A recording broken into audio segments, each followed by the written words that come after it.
solve for real numbers a, b, and c such that their sum equals 0 and the sum of their reciprocals is also equal to 0. 3 variables, 2 equations. What shall we do? So there must exist a trick. And this trick is, I'm not going to tell you now, but you will see. As a denominator, a, b, and c are so ugly. So what shall we do? Now, we multiply a times b times c on both sides. So then you can see, I'm going to use another pen. You can see ABC times 1 over A plus 1 over B plus 1 over C equals 0 times ABC is, of course, 0.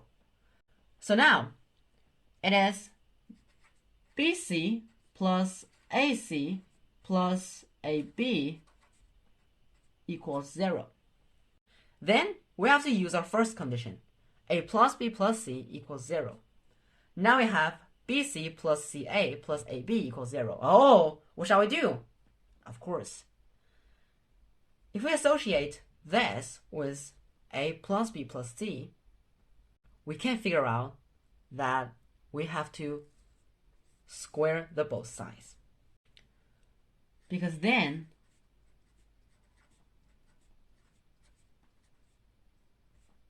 we will get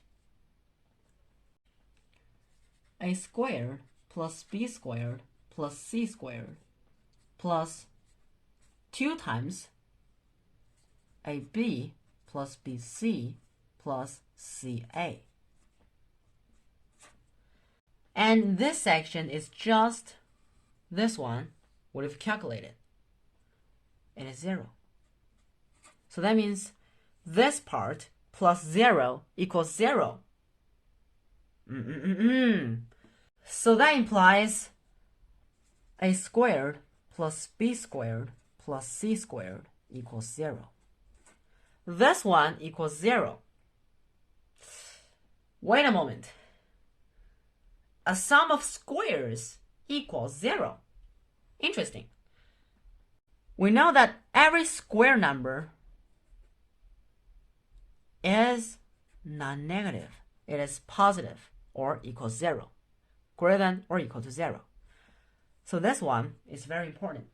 However, here, a squared has to be non-positive. B squared as well, C squared as well.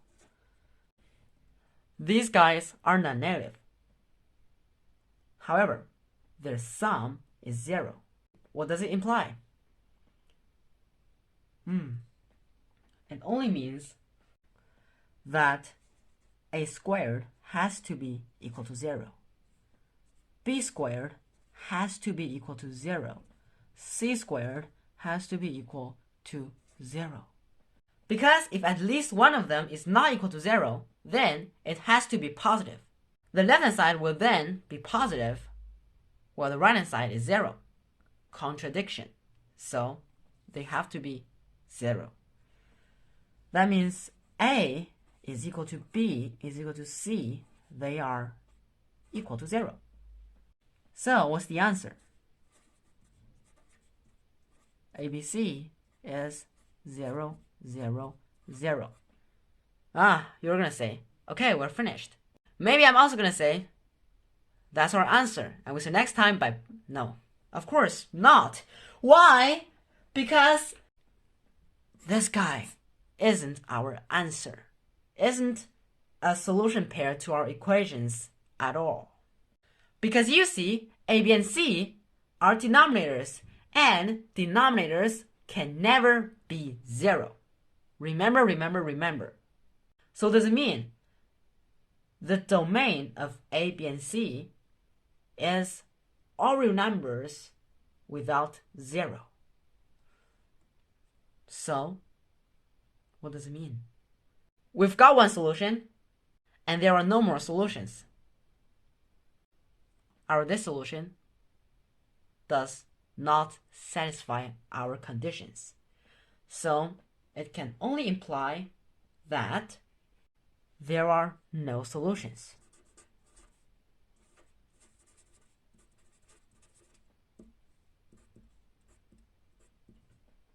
So that is our answer. Did you get it? Give me a thumbs up. Now it's finished. Don't worry. Did you get it? Give me a thumbs up. Subscribe to me, and we'll see you next time. Bye bye.